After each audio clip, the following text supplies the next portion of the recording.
Hey everybody, I'm Ricci, and today you're in for a treat because I'm going to do a book review. I know, right? A little bit random the first time for my channel, but I just finished this book.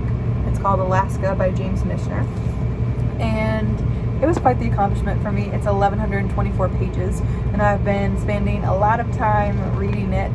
I'm lucky because for this job that I'm currently in, I've been spending time studying about Alaska, and this novel was the perfect way to do it because its history really starts with the land formation of Alaska and then goes all the way up until today. The Eskimos, the natives, the Russians, the American ownership. And yeah, it was a really great book. I couldn't say I would read it again. I wouldn't want to, and if I were to tell myself like a month ago, when I was thinking about starting it, I would honestly probably say no. So I still do recommend it for you, but it's just such a feat to read, and for me, when I start something, I want to finish it, and so I felt like I had a lot of pressure to read hundreds of pages. I'm like, I just wanted it to be done by the end. But all that to say, it was a really good book, really well written, very cool to kind of get these narrations and stories tied into the actual history.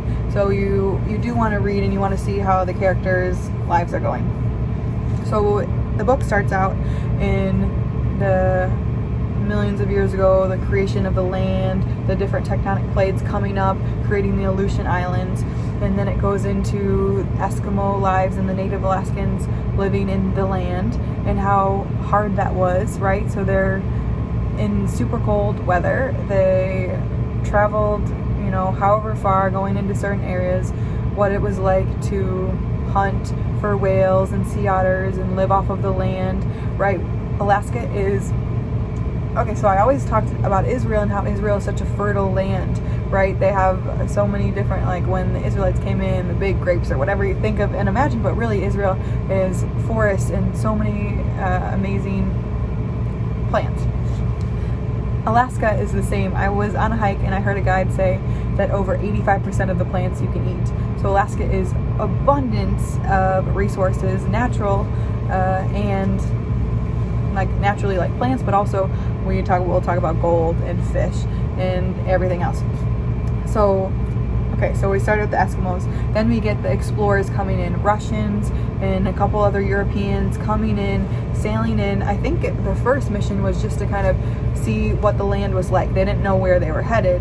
Ended up coming over to Alaska and found sea otters. So sea otter have these amazing, beautiful pelts, and then they wanted to, they realized how valuable these could be, however many rubies or jewels, and they started hunting them, and they needed the native Alaskans' help to do that. So unfortunately, a lot of times what ended up happening was they would recruit the men in the villages as hunters and leave the women behind, and so the women were almost dying off in these villages, and the men were like forced into slavery basically as they would hunt for sea otters, hunt for whales. The Russians didn't know how to do these things, and it creates skill. They described going in kayaks and surrounding the sea otter and tiring them out and then hitting on the head and grabbing them and to preserve the pelt. And then same with whale hunting. I think they do that same thing. They're hunting through a kayak and they have a big harpoon and crazy stuff. So there was a couple of different battles between the Russians and the natives because, of course, the natives don't want the Russians to come in and take over. And so in 1802, the Tlinkits actually pushed back the Russians out of Sitka. But 2 years later, in 1804, the Battle of 1804, the Russians came back and won, took over Castle Hill.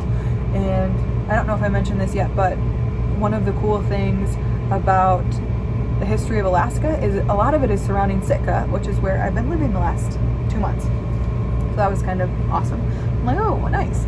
A lot of Alaskan history is based out of Southeast Alaska. So the next thing I kind of want to share with you is about the gold rush, right? So that's is it the 1800s?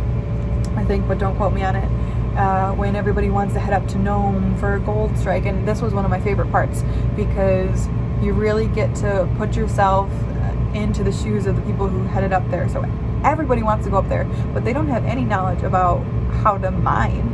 And right, the conditions in the Yukon are freezing and terrible, and you're basing out of Skagway or I forget the other town, and going up these hiking trails, and they eventually build a train. But it's just kind of insane the way that people were so eager to mine for gold but didn't really practically think of what it entails.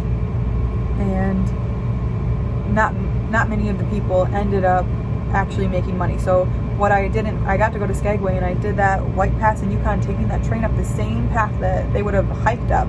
And I mean, it's crazy, the terrain, and you wonder why so many people didn't make it. Or even once you get there, which very few did, they ended up just staying in Skagway.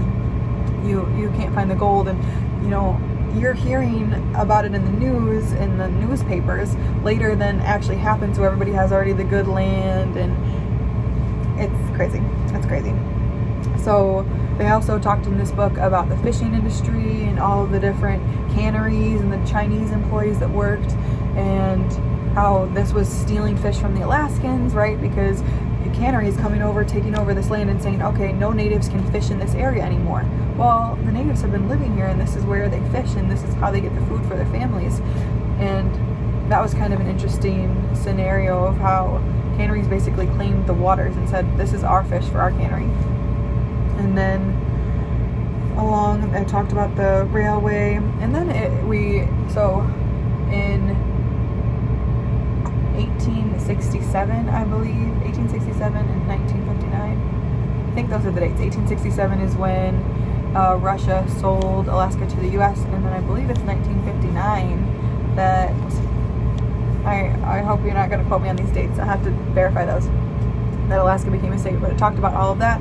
And then at the end of the book, it's talking about how the U.S. is kind of gave, how would you call them, reparations to natives. So gave them money, gave them land as kind of a payback to what I talked about earlier of them kind of being kicked out of their land.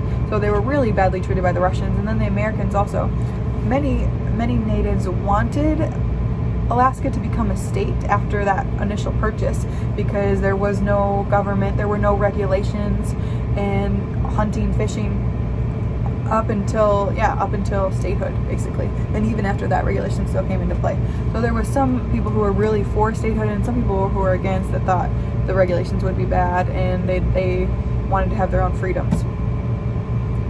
So yeah, anyways, that's a really short story. You should read it to get a lot more details and a lot more history. On top of that, there's all these different relationships between natives and Russians, and different people who went up in the gold rush and fell in love, and it was a really great book, and the struggles that everyone faced, right, in all these different time periods. That's my little book summary. I love this book, and I'm so happy to be finished with it.